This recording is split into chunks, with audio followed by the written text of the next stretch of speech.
anna Muhammadan abduhu wa rasuluh la nabiyya ba'da. Ikhwati fillah, para pendengar di Robani yang dimuliakan Allah dimanapun berada, kembali kita bersyukur kepada Allah Subhanahu wa taala dan mengucapkan alhamdulillahirabbil alamin.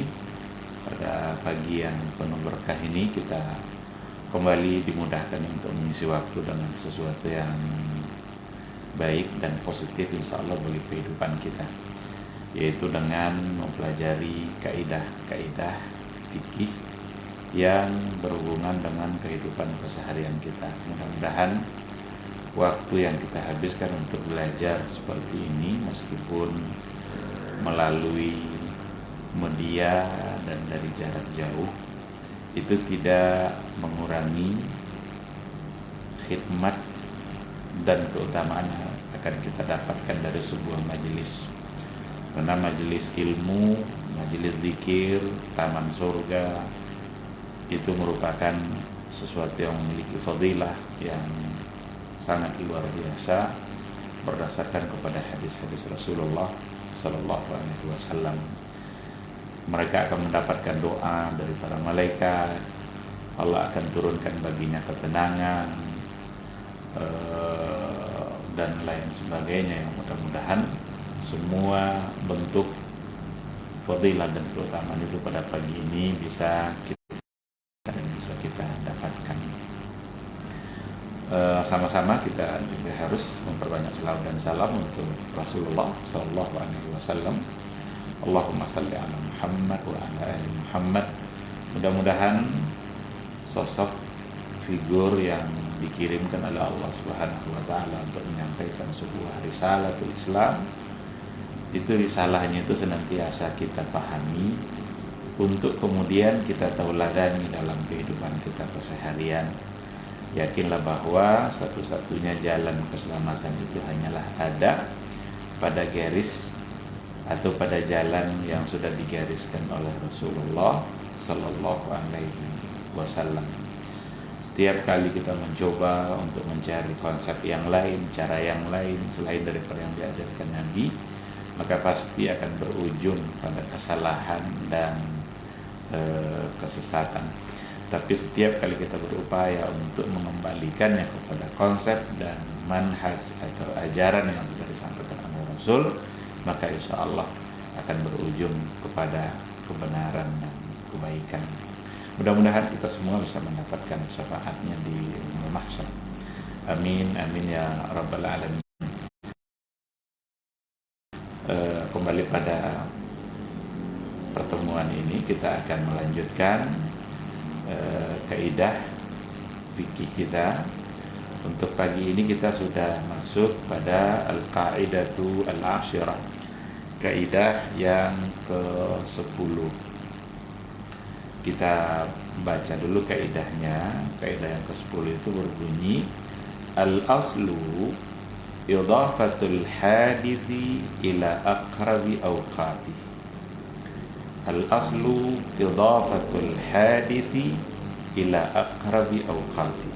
Artinya adalah hukum asal pada suatu peristiwa atau hukum asal pada sesuatu itu adalah menyandarkan suatu peristiwa atau kejadian kepada waktu yang paling dekat terjadinya peristiwa itu. Jadi idhafatul hadis ila aqrabil awqat itu hukum asal dalam menetapkan satu peristiwa. Al-hadis yang dimaksud di sini adalah peristiwa yang terjadi. Peristiwa dalam kehidupan kita ini ada banyak sekali. Ada yang baik, ada yang buruk, ada yang memunculkan perselisihan dalam kehidupan. Pokoknya semua peristiwa. Di antara bentuk peristiwa, kecelakaan umpamanya. Kecelakaan yang yang akan menimbulkan permasalahan. Lalu untuk menetapkan hukumnya, maka disandarkanlah peristiwa itu kepada waktu yang paling dekat kejadiannya. Kematian umpamanya, apakah kematiannya itu karena sakit atau kematiannya oleh sebab yang lain selain daripada yang sakit itu? Yang manakah yang lebih dekat kepada peristiwa itu? Jadi aqrabul awqat, waktu yang terdekat. Nah, oleh karena itu dalam memaknai kaidah ini kita bisa lihat dan pahami bahwa suatu peristiwa yang terjadi ketentuan hukumnya dikembalikan atau dihubungkan dengan waktu yang paling dekat untuk terjadinya peristiwa tersebut. Dengan arti kata, apabila ada dua waktu yang diperselisihkan yang berpengaruh dalam menentukan hukum sesuatu, maka yang diambil adalah waktu yang terdekat dengan peristiwa itu, kecuali jika ada dalil atau bukti pendukung bahwa kejadian itu terjadi pada waktu pertama. Kan sering orang berselisih pendapat atau sering terjadi perselisihan dengan kasus-kasus yang terjadi pada akhir-akhir ini. Seperti umpamanya ada orang yang terindikasi dia kena virus corona, lalu dibawalah dia ke rumah sakit. Ketika dibawa ke rumah sakit, lalu mobilnya itu tabrakan dan si pasien tadi wafat. Pertanyaannya, ini wafatnya ini disandarkan kepada kecelakaannya kah, atau disandarkan kepada virus corona yang tadi terindikasi atau ada gejala, walaupun belum bisa dikatakan positif, tapi mungkin ada reaksi atau ada gejala yang menunjukkan ke arah itu. Berarti di sini ada satu peristiwa, dan peristiwa itu memerlukan kepastian hukumnya. Nah, kaidah ini membantu untuk menjawab hal yang tadi itu, bahwa satu peristiwa itu disandarkan hukumnya kepada aqrabil awqat, kepada waktu yang paling dekat terjadinya kejadian. Dia dari kemarin juga sudah ada gejala, tapi masih biasa-biasa saja. Tapi sekarang karena ada tabrakan dan dia wafat dengan tabrakan itu, maka secara dalam perspektif kaidah kita pagi ini, dia sebenarnya mestinya dihukumkan wafatnya bukan karena indikasi virus, tapi justru karena kecelakaan. Kenapa demikian? Karena itu yang aqrabil awqat, itu yang paling dekat dia dengan dengan peristiwa kematian itu. Sulit untuk mengatakan bahwa wafatnya itu adalah dikarenakan oleh virus, tapi justru wafatnya dikarenakan oleh tabrakan. Di antara masalah-masalah dalam buku-buku kaidah itu seperti keadaan ibu hamil umpamanya. Dalam keadaan hamil, dia sudah sakit-sakitan, tiba-tiba terjadi sesuatu di jalan yang membuat dia meninggal. Maka pertanyaannya, apakah meninggalnya itu karena proses kelahirannya, ataukah meninggalnya karena kecelakaan yang terjadi tadi dalam perjalanan menuju ke rumah sakit. Nah, jadi terang saya kira kaidah kita pada pagi hari ini, bahwa sesungguhnya satu peristiwa itu disandarkan kepada aqrabil awqat, kepada waktu yang lebih dekat. Sehingga seandainya terjadi perselisihan antara dua waktu yang lebih lama itu diabaikan dulu. Tapi yang lebih dekat peristiwanya dengan kejadian itu, maka itu yang akan menjadi patokan. Kaidah ini dapat menjadi solusi untuk peristiwa yang diperselisihkan waktunya. Jadi bukan untuk memastikan apakah peristiwa itu terjadi atau tidak. Dia kematiannya sudah pasti. Jadi bukan untuk memastikan peristiwa, tetapi adalah untuk ketika diperselisihkan waktu terjadinya peristiwa. Inilah kaidahnya. Maka yang jadi patokan itu adalah waktu yang terdekat, bukan waktu yang lebih awal, kecuali Apabila ada, ini pengecualian ini memang menjadi penting ini. Kecuali jika ada dalil atau bukti pendukung bahwa memang kejadian itu terjadi atau hukumnya bisa disandarkan kepada peristiwa waktu yang lebih awal atau waktu yang pertama. Ikhwati yang dimuliakan Allah, kita akan coba lihat beberapa contoh. Ini sering atau setidaknya banyak yang mempertanyakan persoalan-persoalan yang akan kita angkat dalam contoh ini. Yang pertama, apabila seseorang melihat di sarungnya ada bekas sperma dan dia tidak dapat memastikan kapan kira-kira,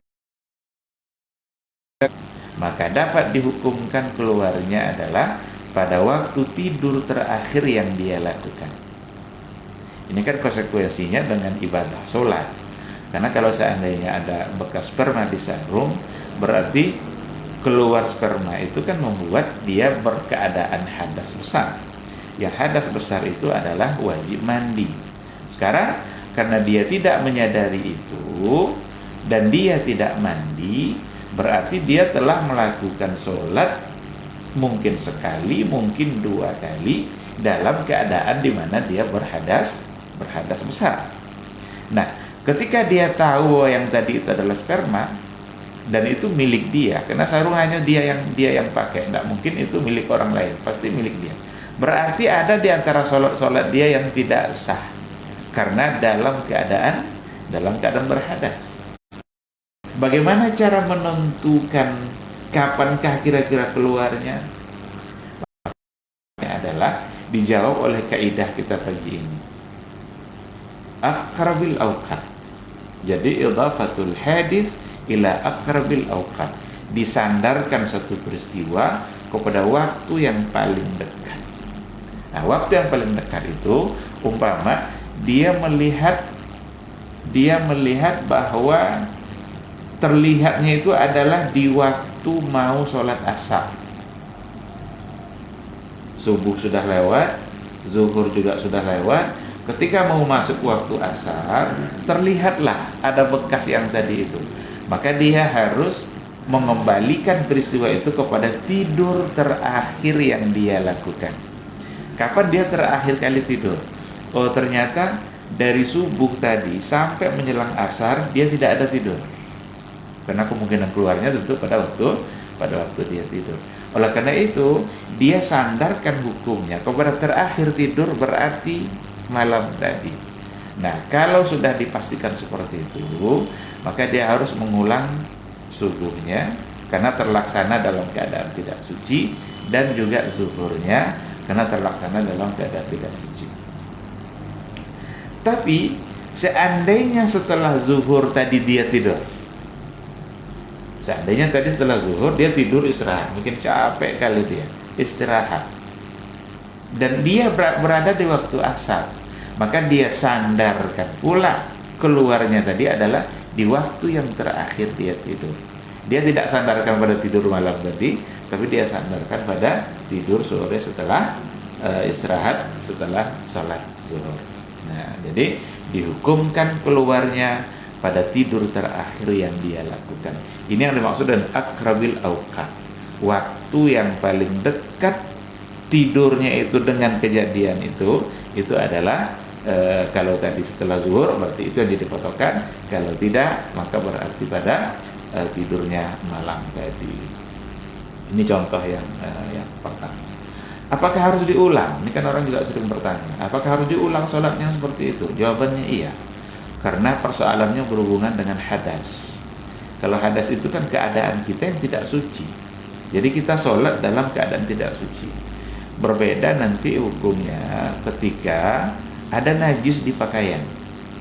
Kalau selesai kita sholat lalu ada nampak najis di pakaian kita, tidak perlu diulang sholatnya kalau kita tidak tahu bahwa di pakaian kita ada najis. Kenapa demikian? Karena sesungguhnya najis itu yang terpisah dari kita. Kita sendiri suci sebenarnya. Seandainya dilepaskan pakaian itu dari kita, suci kita. Nah, karena tidak tahu ada najis, maka sholat tidak perlu diulang. Tapi kalau hubungannya dengan hadas, hadas itu satu keadaan di mana kitanya yang tidak suci, sehingga sholat harus diulang.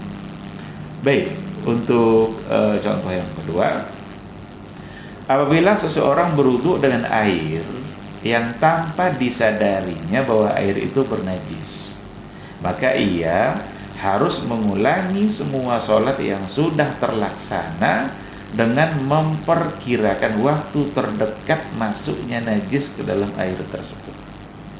Jadi ada satu bak tempat dia berwudu di situ.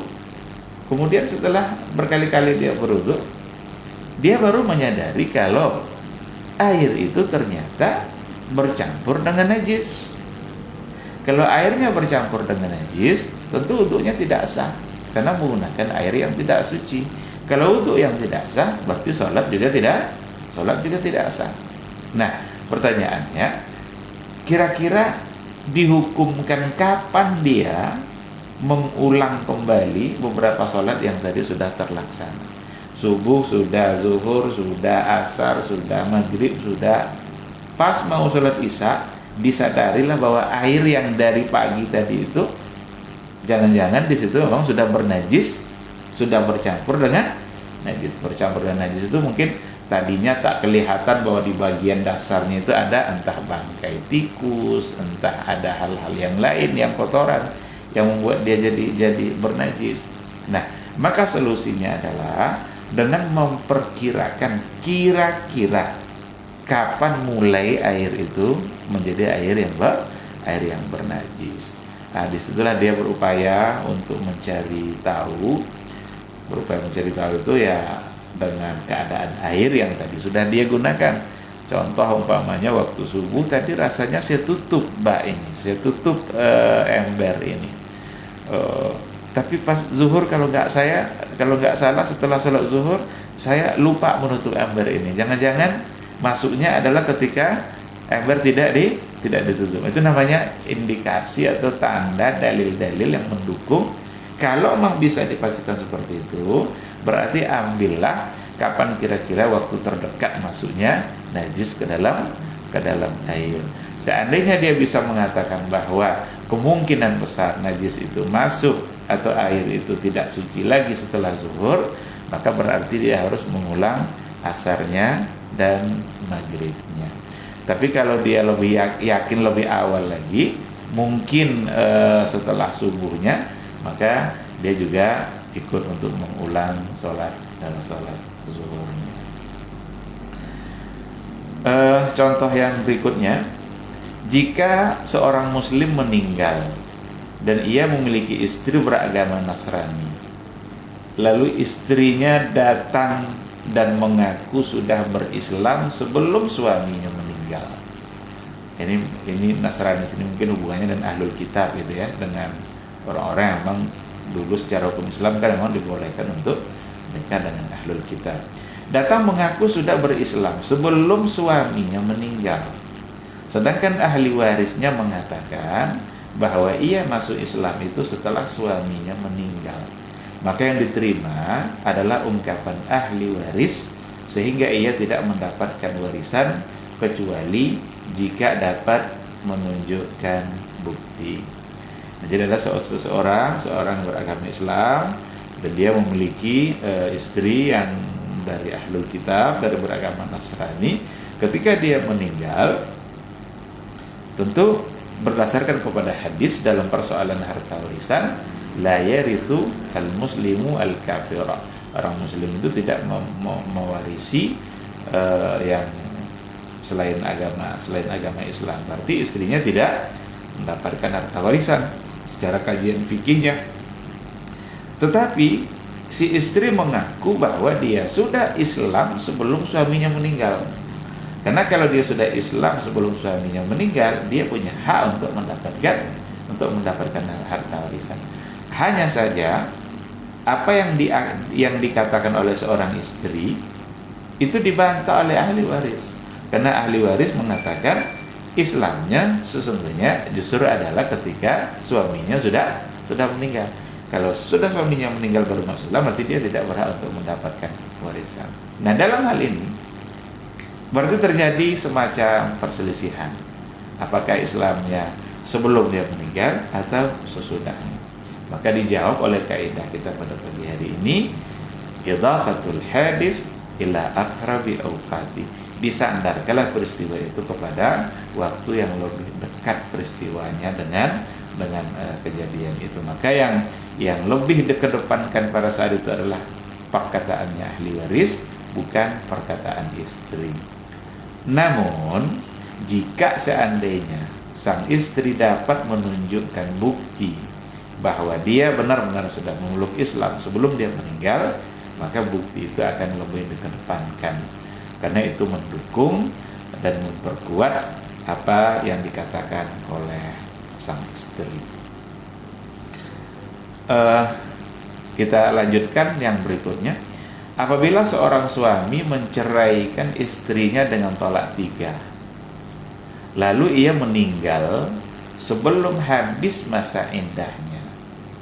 Jadi diceraikannya istrinya dengan tolak 3 dan ia meninggal sebelum habis masa iddah. Kemudian istrinya datang dengan pengakuan bahwa suaminya itu menceraikannya pada saat sakit keras menjelang kematian, supaya dirinya tidak mendapat harta warisan. Sementara keluarga ahli waris mengatakan bahwa beliau diceraikan ketika masih sehat sebelum sakit. Maka yang diambil adalah perkataan istrinya, kecuali jika ahli waris dapat menunjukkan bukti. Jadi ini masalah hubungannya dengan apakah kalau suami dalam masa iddah itu apakah lalu meninggal, apakah istri mendapatkan harta warisan atau tidak. Nah, itu persoalan yang ada di sini. Seandainya seorang suami menceraikan istrinya pada saat dia sakit keras, itu cerai itu membuat suami tadi tetap mendapatkan, istri tadi tetap mendapatkan harta warisan. Karena bisa saja sang suami ini mengakal-ngakali atau akal-akalan saja agar istri tidak mendapatkan warisan.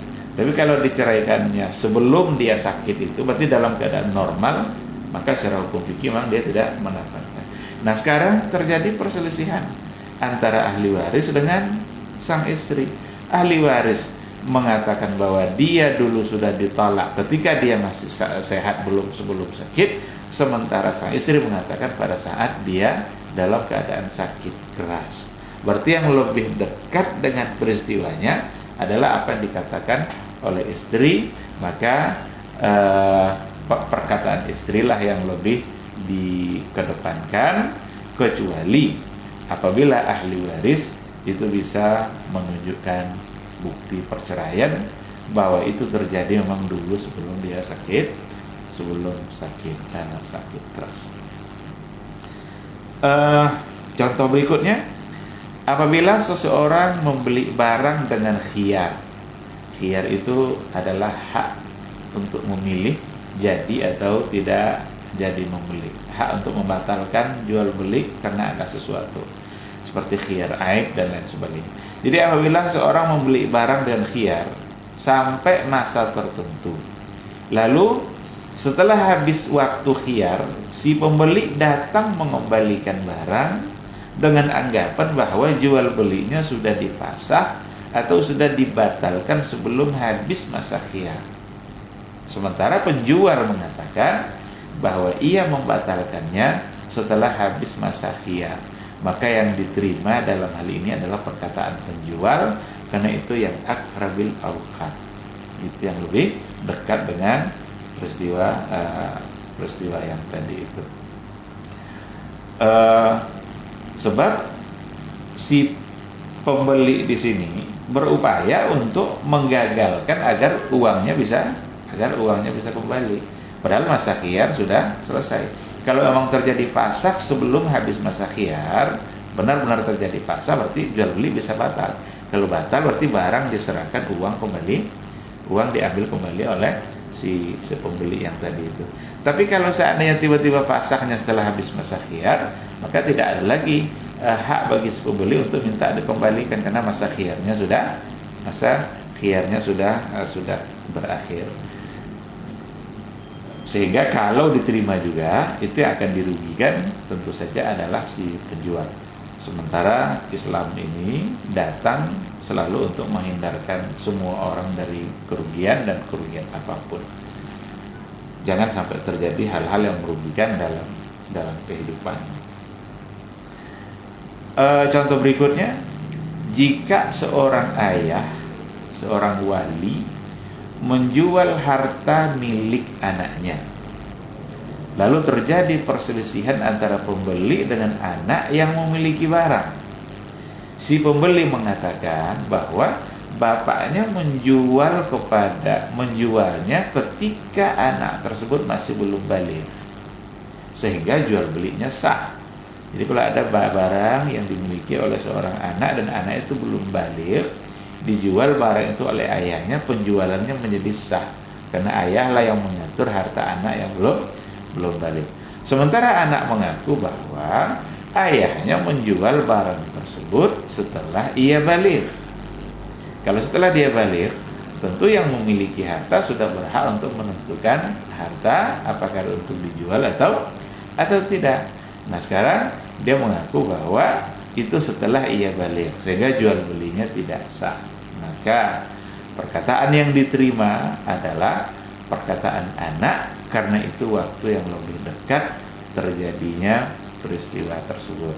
Antara sebelum balik dengan yang sesudah balik, tentu saja yang sesudah balik itu lebih dekat kepada peristiwa pembelian yang tadi itu. Kecuali kalau seandainya Bapak bisa membuktikan bahwa dulu itu memang terjadi penjualan itu ketika sang anak masih belum balik. Kita ambil contoh yang lain. Jika pembeli mengembalikan barang dengan alasan adanya cacat, jadi si pembeli mengembalikan barang dengan alasan adanya cacat pada barang yang sudah ada sebelum ia membeli. Namun penjual membantah bahwa cacat itu disebabkan oleh si pembeli. Berarti kalau disebut oleh si pembeli, belum ada cacat itu sebelumnya, baru ada ketika barang sudah sampai pada si pembeli. Maka yang diterima adalah perkataan penjual, sebab cacat tersebut disandarkan kepada kejadiannya pada waktu yang lebih dekat, kecuali jika ia dapat menunjukkan bukti. Artinya kalau seandainya ada indikasi, ada bukti yang sebagai penguat bahwa cacat itu memang sebelum dia beli, maka itu akan dapat diterima. Ini lagi-lagi persoalannya pada aib ya, khiyar aib. Karena salah satu dari bentuk keadilan yang ada dalam Islam dalam persoalan muamalah jual beli itu diantaranya adalah disyariatkannya khiyar. Boleh membatalkan pembelian dengan yang diistilahkan pada khiyar aib, dikarenakan oleh ada cacat pada barang. Tapi tentu saja ini tidak pula akan semaunya atau semena-mena si penjual untuk mengembalikan setiap cacat yang ada. Perlu untuk dipastikan apakah memang itu cacatnya bawaan atau cacat yang disebabkan oleh si pembeli. Karena kalau seandainya cacat itu disebabkan oleh si pembeli, maka itu tidak ada hak bagi dia untuk melakukan khiyar aib. Kalau ada orang beli kendaraan, beli sepeda motor, udah tunai itu, udah selesai pembayarannya, udah dibawa motor itu. Pas motor dibawa, karena kurang hati-hati, bergeser. Lalu lecatlah mungkin bagian badan atau bodi dari sepeda motor yang tadinya dia bawa. Dan lecatnya itu adalah karena pembeli yang kurang hati-hati. Nah, dia tidak bisa datang kembali kepada pihak penjual, tolong ganti motor saya karena ada lecet, dan ini lecet dari awal. Kalau dia bilang lecet dari awal seperti itu, berarti ada kebohongan dia. Si penjual tidak akan menerima begitu saja. Dia akan mengatakan ini lecet bukan dari awal. Ini adalah karena kamu. Seandainya terjadi perselisihan antara dia berdua, maka yang akan dikedepankan itu adalah perkataan penjual, bukan perkataan si pembeli. Kenapa demikian? Karena perkataan penjual yang mengatakan bahwa lecetnya sesudah dibeli itu yang aqrabil awqat, itu yang waktu yang lebih dekat. Sementara kaidah mengatakan setiap peristiwa itu hukum asalnya dikembalikan hukumnya kepada waktu yang terdekat terjadinya peristiwa itu. Tapi kalau seandainya pembeli bisa membuktikan bahwa memang kerusakan itu adalah sebelumnya sudah ada sebelum dia beli, maka si penjual harus menerima untuk melakukan khiyar.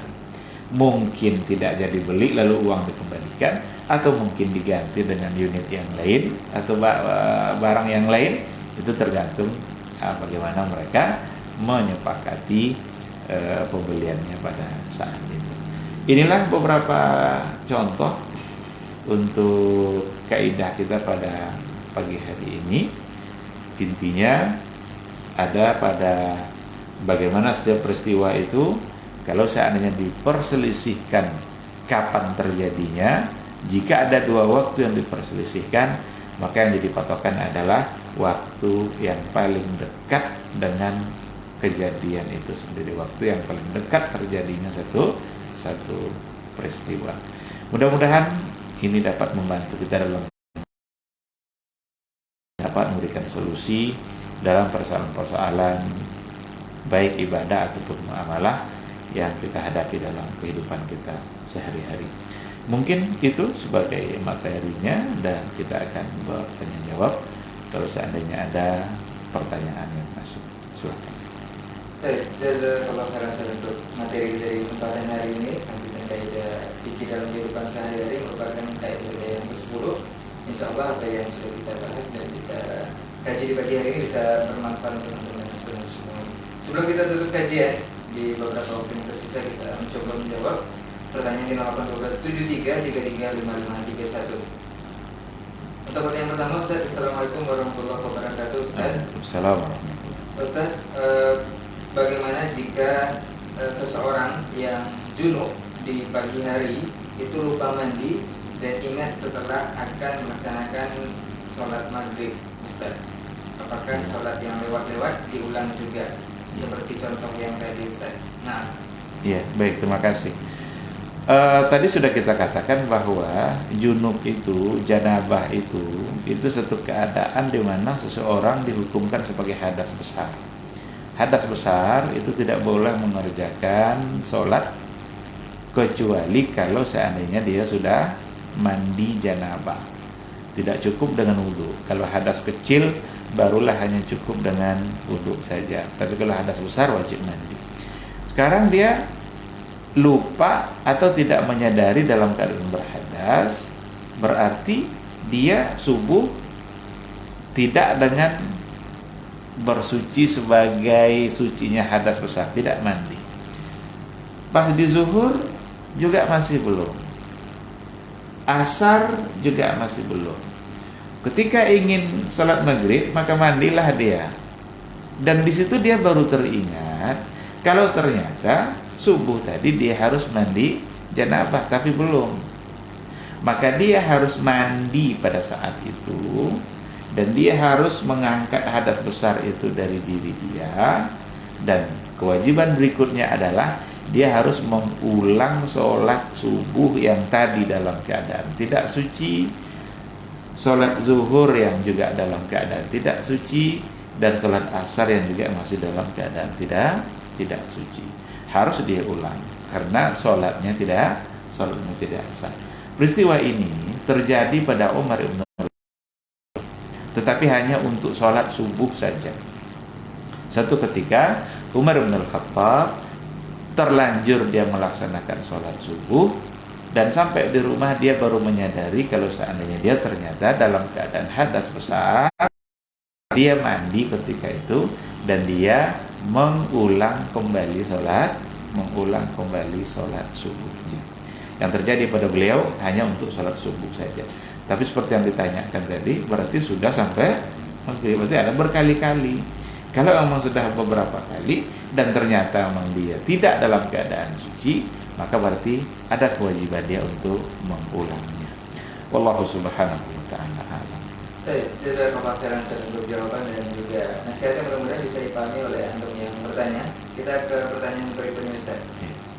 Bismillah, Assalamualaikum warahmatullahi wabarakatuh, Ustaz. Waalaikumsalam. Ustaz, pertanyaan mengenai saudara sepersusuan, Ustaz. Apakah itu menikahkan saudarinya yang perempuan? Jazakallahu khairan, Ustaz. Iya, itu berarti dalam persoalan perwalian itu ya, wilayah ya. Wilayah itu, wilayah nikah itu sudah diatur tingkatan-tingkatannya oleh para ulama. Dan wali itu dapat dibagi kepada dua. Ada namanya wali nasab, wali yang hubungannya disebabkan oleh adanya hubungan nasab. Ada nanti yang namanya wali hakim.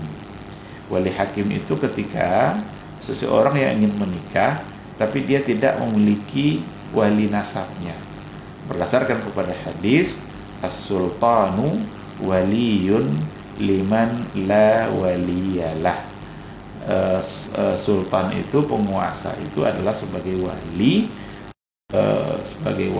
bagi orang yang tidak memiliki wali. Ada orang mengistilahkan wali mustahkam, tapi saya tidak tahu apa maksudnya itu.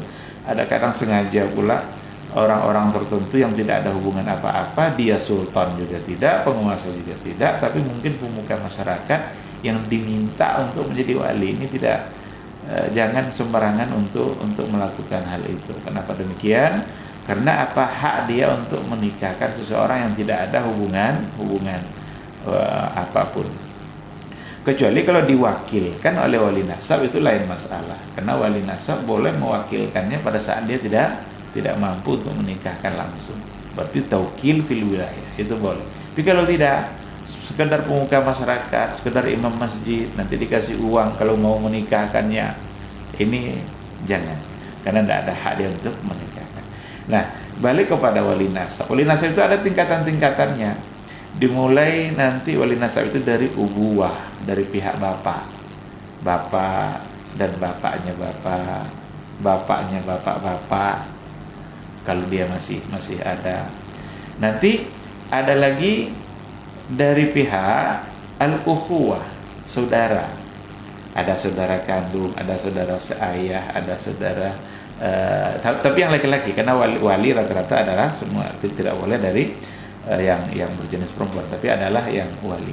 Setelah pihak ukhuwah, saudara, maka ada al-umumah, paman.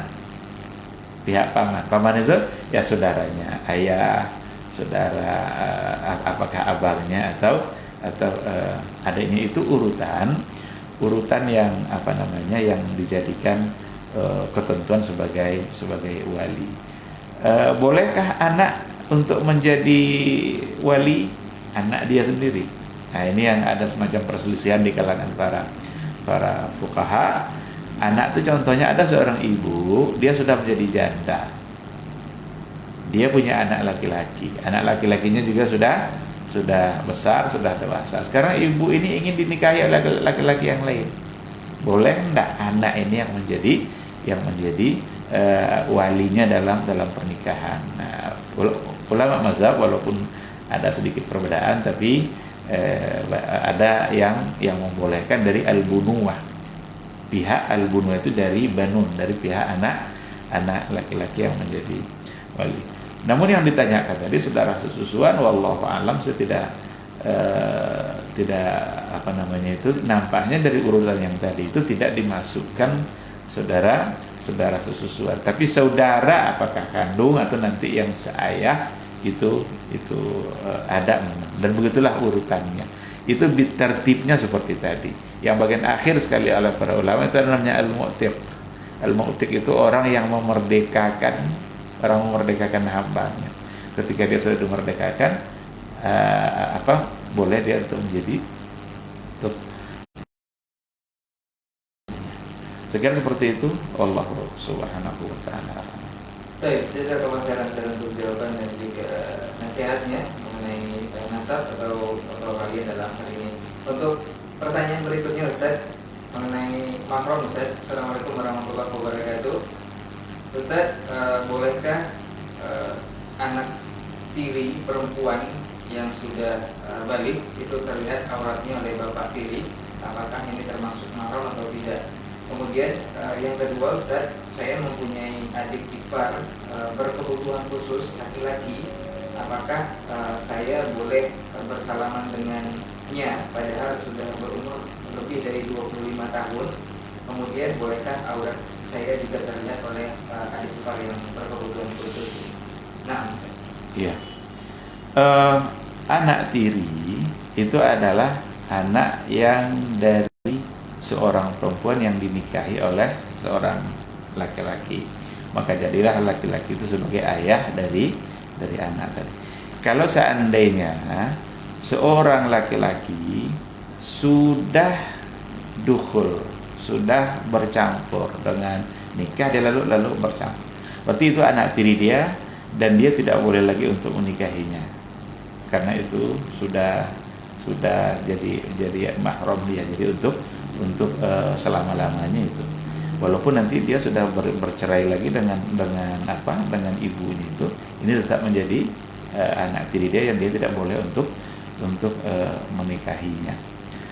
Namun dalam persoalan aurat ya tetap harus dijaga kan, yang namanya aurat tetap harus dijaga, khususnya untuk aurat vital gitu. Tapi kalau aurat yang lain kayak seperti yang biasa, rambut dan lain sebagainya, ya itu sebagai sudah menjadi anak dia. Tetapi dengan anaknya ayah ini itu dia tidak mahram. Nikah si A, seorang laki-laki punya anak laki-laki, B perempuan janda punya anak pula perempuan. Sekarang nikah A sama B, anak A sama B ini tidak mahram. Ya harus berhati-hati. Dia tidak boleh berdua-duaan, dia tidak boleh kemana-mana. Kalau perlu nikah pula dia berdua. Ayah ibunya nikah berdua, anaknya nikah pula berdua. Aman jadinya. Artinya lepas dari kemungkinan yang akan di situ timbul dosa. Sebab antara anak dengan anak itu tidaklah menjadi mahram dan boleh dia untuk dinikahkan. Nah, tapi kalau ayah dengan anak tirinya itu akan menjadi anak tiri yang haram untuk dia nikahi, karena sudah menjadi anak dia sebab ibunya yang sudah dia nikahi. Sedangkan yang saudara ipar tadi tetap memilih kehati-hatian dalam bergaul, berkebutuhan khusus ya iya, tetapi yang lebih selamat itu tetap dengan menjaga, karena bagaimanapun dia bukanlah menjadi mahram menjadi mahram. Oh, dia kan punya kebutuhan khusus, oke, tapi tetap lebih mengedepankan apa yang ada pada aturan agama, karena kita nggak tahu kebutuhan khususnya itu seperti apa. Kan mungkin bisa saja tingkatannya itu ringan atau seperti apa. Yang jelas tetap lebih baik untuk berhati-hati menjaga aturan-aturan yang sudah diatur oleh agama. Allah Subhanahu wa taala. Baik, jazakallahu khairan untuk jawaban dan juga nasihatnya. Kita ke satu pertanyaan terakhir, Ustaz.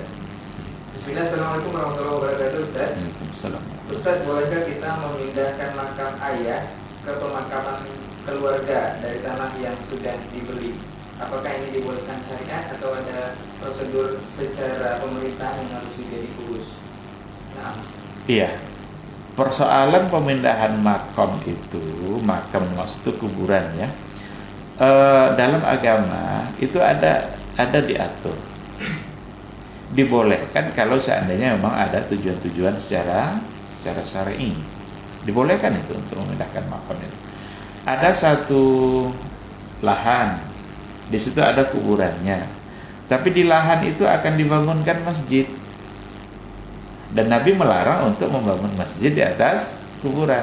Seandainya sudah ada kuburan lebih duluan lalu mau dibangun masjid, maka dibolehkan untuk memindahkan kuburan tersebut kepada tempat yang lain. Sehingga ketika nanti masjidnya akan dibangun, masjid tidak lagi berada di atas kuburan.